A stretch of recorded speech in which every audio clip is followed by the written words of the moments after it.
The last 2 weeks have been crazy, and yeah, I just went to the physio and got brutalized, which we'll talk about that in a little bit. I'm in Athens, Greece. I came here yesterday, I think a little over 24 hours ago, and I got off the plane yesterday into a heat wave and was like, I need to be on an island. A couple of weeks ago, I finished a renovation project in Miami and was like, okay, I'm free. What's next? That's another thing we need to talk about. There are 5,000 things that I want to do now that I'm retired from boxing. And it's like, oh, the world is just so full of ideas and things. And anyway, we can talk about the whole process and what's going on in my brain behind that. But at the top of the list, I was like, I think I just need to go to Greece for the summer. Tradition, you know? You know what it is about here? It's like not just the summer and the friends and the people and the life and all the things. It's also the food. Like, I'm eating things in America. I went to Whole Foods and I bought a nectarine and it was awful.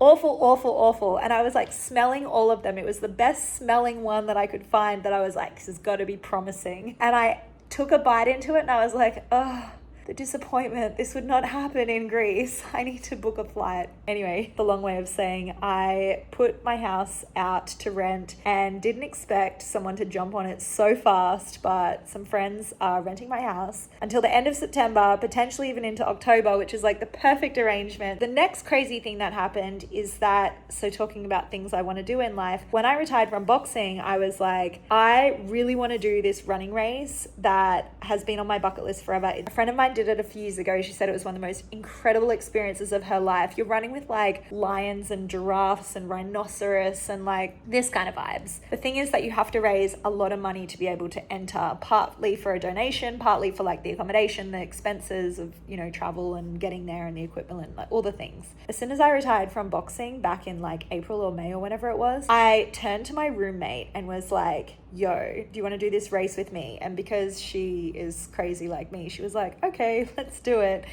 I go online to try and sign up and it was full already. And I was like, damn it. So I emailed the organizers. I was like, hey guys, like I'm going to make a YouTube show around this. And, you know, I'll obviously still pay all the money that needs to be paid in the donation and stuff, but like find a way to get me in, please. Like I'll make it worth your while. They were like, sorry, like there's literally limited accommodation and we can only have the number that we've got. But if anyone pulls out, we'll let you know. I guess there's like a long wait list for years sometimes I wasn't aware of. So it was the first days of July that I got a message via a friend that did it in the past saying that she knew 2 women that wanted to pull out of the race and their spots were potentially available if someone could like reimburse their money ASAP. And I was like, Katie, to my old roommate, like, let's do it. And she's like, oh, I just made a decision to like go all into my business. I'm not going to have the mental bandwidth to like help you fundraise and stuff like that. And I was like, okay, if I can handle the fundraising, are you down to do the training to be able to physically do it? And she was like, absolutely, I'm in, let's go. So I make a video, I put it on Instagram, and within, I don't know, less than an hour, I had a message from someone who wants to remain anonymous offering to donate 20K. Like, unbelievable. What is life? These crazy things that happen. So like, wow, so grateful. And then another friend offered to donate $250 and another friend offered to donate $1,000. A couple days later, I post this on Instagram again, like, wow, I can't believe it. People are so generous. People are so amazing. And more people reach out giving me more money. So I haven't even set up like a fundraising account or anything. I had friends reaching out like, where's the link? How do I donate? And I was like, I will set one up. I just was like giving people my PayPal or my Zelle email. But I think a fundraising account will be a little more fun because it allows people to sort of like track the journey and see the progress and feel more a part of it. So definitely going to set one of those up today. As far as all this stuff, that's really got nothing to do with the running. It's because for years with boxing, your shoulders start to, you've probably noticed on all boxers, they roll forward like that.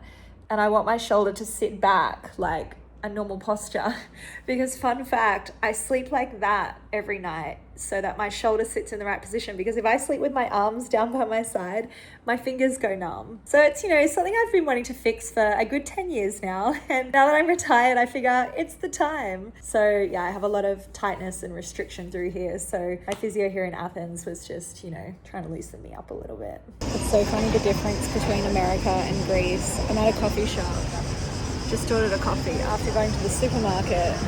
and buying like yogurt and bananas and stuff, and I'm starving hungry. I really want to eat, but I'm also going to go for a run soon, so I just want to eat like my yogurt and banana. I don't want a full meal. And I asked the girl in the coffee shop, is it okay if I eat my yogurt and banana? And she looked at me like, yes, of course. Like, as if I'm ridiculous for even asking. I forget how people here just don't give a shit. Like in America or in Australia, to be like, we can't do that here. We're a business. Oh, I love Greece. So normal.